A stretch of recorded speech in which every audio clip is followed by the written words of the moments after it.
بسم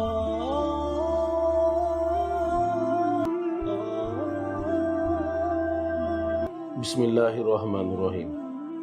السلام علیکم ورحمۃ اللہ وبرکاتہ۔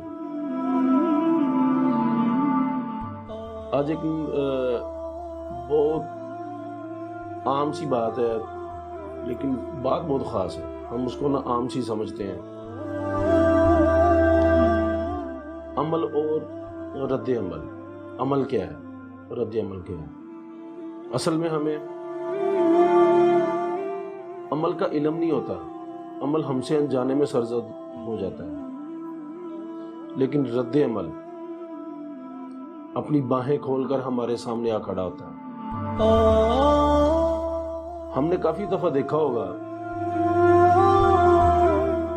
کسی ایکسیڈنٹ میں گاڑی جل گئی، کسی عمارت کو آگ لگ گئی، کسی گھر کو آگ لگ گئی،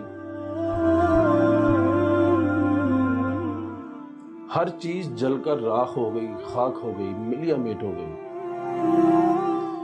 مگر کلام الہی قرآن مجید،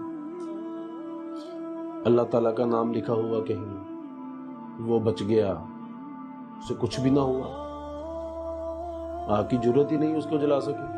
اس کائنات میں کوئی ایسی شے ہے ہی نہیں جو اس کو نقصان پہنچا سکے۔ اصل میں ہوتا یہ ہے کہ یہ نا عام سی بات نہیں ہے، یہ بڑی خاص بات ہے۔ اللہ پاک نے اپنی مخلوق کے لیے نا ہر چیز میں نشانیاں رکھی ہیں۔ اللہ بار بار بتاتا ہے، ہر بات میں اللہ، ہر کام میں، ہر نظر آنے والی چیز میں اللہ نے نشانیاں رکھی ہیں۔ ہمیں اللہ بتاتا ہے کہ یہ اس لیے ہوا ہے، یہ اس کی وجہ یہ ہے، لیکن وجہ کے اوپر ہمارا دھیان نہیں جاتا، ہمارا ذہن نہیں جاتا۔ بہت سارے لوگ اسی ایک شکوے کے ساتھ نعوذ باللہ اپنی ساری زندگی گزار دیتے ہیں کہ ہم کہیں کے نہیں رہے، ہمارا نقصان ہو گیا، اللہ کو ہمارا خیال نہیں ہے، نعوذ باللہ۔ ایسی بہت ساری ایسی باتیں ہیں جن میں نا لوگ اپنی ساری زندگی گزار دیتے ہیں۔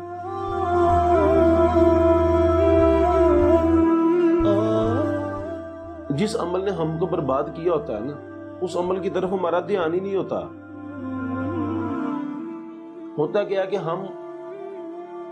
عمل ہم سے انجانے میں سرزد ہو جاتا ہے، اور جب اس کا رد عمل آتا ہے نا، وہ ہماری آنکھوں کے سامنے کھڑا ہوتا ہے۔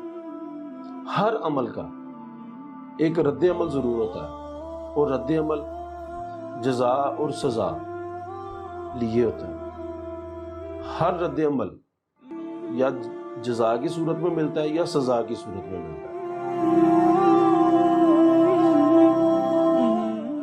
مقصد بات کرنے کا یہ ہے کہ انسان اشرف المخلوقات ہے۔ اللہ پاک نے انسان کو بڑی محبت سے تخلیق کیا ہے، بڑے پیار سے تخلیق کیا ہے۔ ہمارے دل میں اللہ کا نام تحریر ہو جائے،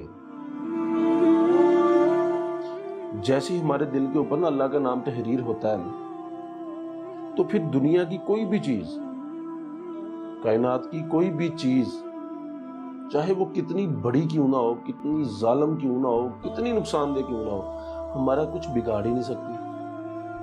جیسے ایکسیڈنٹ ہوا، گاڑی جل گئی، سب کچھ جل گئے، لوگ جل گئے، لیکن بیک مرر کے اوپر لٹکا ہوا اللہ کا نام ویسے کا ویسے بچ گیا۔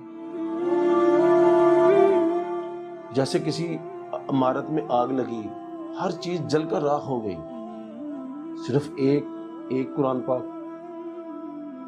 جو پڑا بھی باہر تھا، لکڑی کی الماری میں پڑا ہوا تھا، الماری ساری جل گئی، لیکن کلام الہی اس کو آگ نقصان دے، اس کو نقصان نہیں پہنچا سکتی۔ اسی طرح دل میں خشوع و خضوع کے ساتھ پورا زور لگا کے، مشکل نہیں ہے، یہ لگتا ہے کہ مشکل ہے، بالکل بھی مشکل نہیں ہے۔ تھوڑی سی محنت کرنی پڑتی ہے۔ ہم پیدا ہونے سے لے کر اپنے خالق حقیقی سے جا ملنے تک بہت ساری کامیابیاں، کامرانیاں ہمیں ملتی ہیں، اور وہ ساری اللہ کی رحمت کے بعد ہماری محنت کا نتیجہ ہوتا ہے۔ اللہ فرماتا ہے کہ میں کسی کی محنت ضائع نہیں کرتا، وہ کسی کی محنت ضائع کرتا ہی نہیں ہے۔ ہم جتنی محنت کرتے ہیں نا، وہ اس محنت سے بڑھ کر، زیادہ کر کے، اس کو بڑھا کر ہمیں عطا کرتا ہے۔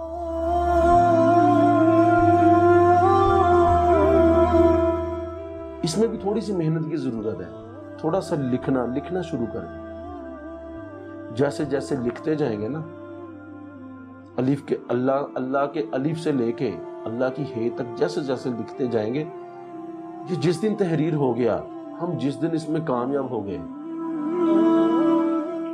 پھر اس جہان کی، اس کائنات کی کوئی بھی چیز ایسی نہیں ہے جو ہمیں نقصان پہنچا سکے۔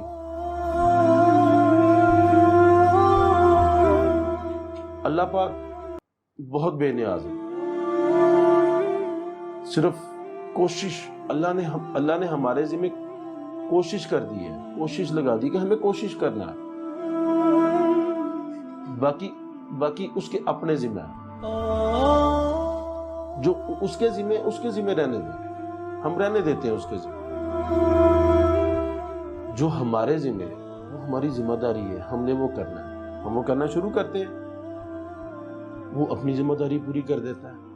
دیکھیں نا، ہم کرتے بھی کچھ نہیں، لیکن وہ اپنی ذمہ داری پوری کر رہا ہے۔ وہ ہمیں کھانے کو دے رہا ہے، ہمیں پہننے کو دے رہا ہے،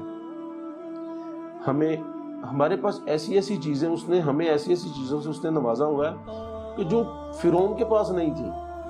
کیا فرعون سوچ سکتا تھا کہ اس کے پاس لگژری گاڑی ہوگی، اس کے پاس گھر ہوگا، ایسا گھر جس میں اے سی لگا ہوگا؟ ہو ہی نہیں سکتا۔ ہمیں اس نے بہت کچھ عطا کیا۔ عمل اور رد عمل بہتر ہو جائے، جیسے ہی عمل بہتر ہونا شروع ہو گیا، آٹومیٹیکلی رد عمل بھی بہتر ہو جائے گا۔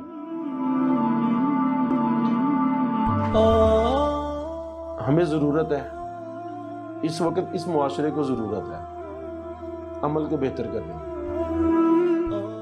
آئیں مل کر کوشش کرتے ہیں، ایک دوسرے کی اصلاح کی کوشش کرتے ہیں۔ انشاءاللہ اللہ ضرور ہمیں اپنی رحمت سے نوازے گا۔ اپنی دعاؤں میں یاد رکھیے گا، اللہ ہم سب کا حامی ناصر ہے۔ السلام علیکم ورحمۃ اللہ وبرکاتہ۔